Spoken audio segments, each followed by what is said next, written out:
Good morning. I'm Brian Reagan. This is Tyler Kelly. And we welcome you to Mornings with Brian and Tyler. And behind us is our unpaid intern, little baby Yoda. He doesn't say much. He will not wave at you. He's been told to remain perfectly still, like cardboard almost. Mm-hmm. Yeah, I mean he's well disciplined. He is. He does not move until you give him permission.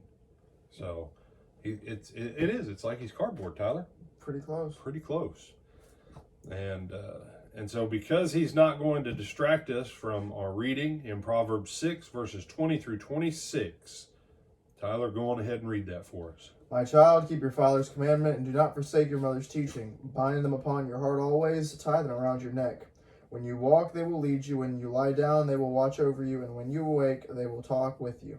For the commandment is a lamp and the teaching a light, and the reproofs of discipline are the way of life, to preserve you from the wife of another and from the smooth tongue of the adulteress. Do not desire her beauty in your heart, and do not let her capture you with her eyelashes. For a prostitute's fee is only a loaf of bread, but the wife of another stalks a man's very life. Can fire be carried in the bosom with... That's it. Oh, okay. Through 26. Okay. So a couple things here. And it's kind of a weird thing.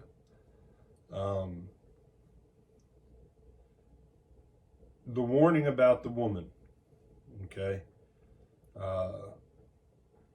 Don't desire her beauty in your heart. If you're not married, don't be desiring other women's beauty.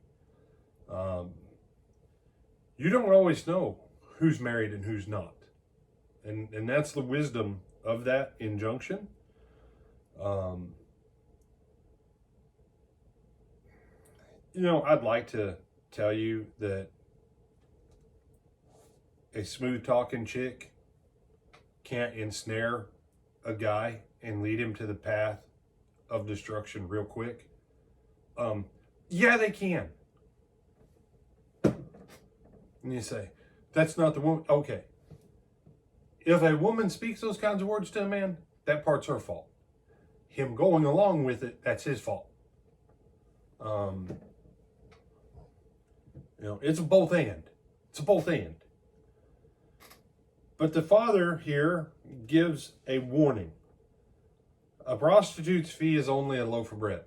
You say prostitutes were cheap back then. Well, a loaf of bread was basically a day's sustenance. That's the point. Mm-hmm.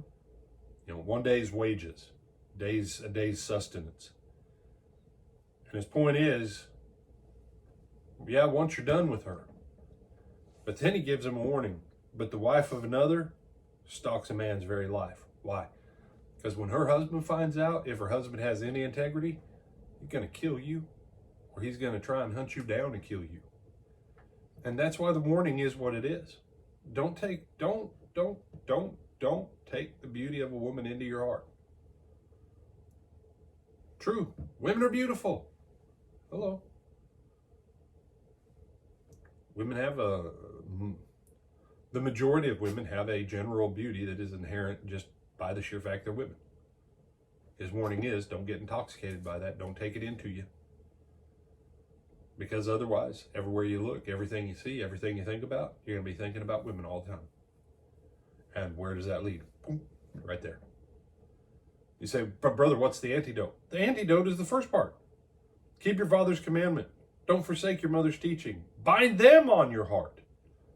If you have wisdom bound on your heart, guess what you can't take into your heart? The beauty of a woman. The beauty of alcohol. Alcohol is beautiful. Well, if millions of alcoholics and hundreds of millions and billions of drunkards are anything to go by, yeah, there's a beauty to alcohol. That's why it's called intoxicating. Women, alcohol, all these things can intoxicate you. Power, money, greed, wealth, lust.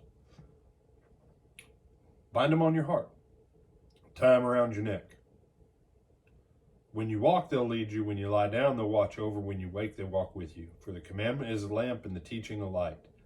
And the reproofs of discipline are the way of life. We touched on this last week. Discipline.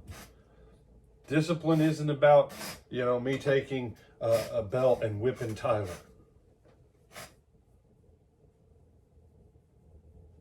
People think that's what discipline is. Tyler, you remember what the origin of the word discipline is? What its Latin root is? It's not disciple, is it? Pretty close. Discipuli. You know, a teacher and a student. One who disciples is the teacher. The one who's being discipled is being taught. The point of discipline is to correct wrong knowledge and wrong action to right knowledge and right action, so that you have consistent performance toward a desired end to do well. That's the point of discipline. Sometimes that involves a belt. Sometimes it just involves going, hey, get your head on straight. And sometimes it involves sitting down and saying, let's look at the plans here and you show me where you skipped something. Discipline takes many forms. But the goal of discipline is to get you off the wrong and back onto the right. And so how do you avoid the dangers of the latter half? By applying the wisdom and the truth of the first half. That's how you keep yourself safe. Any other thoughts? Okay. With that, I'm Brian Reagan. This is Tyler Kelly. And we bid you good morning. We'll see you at lunchtime.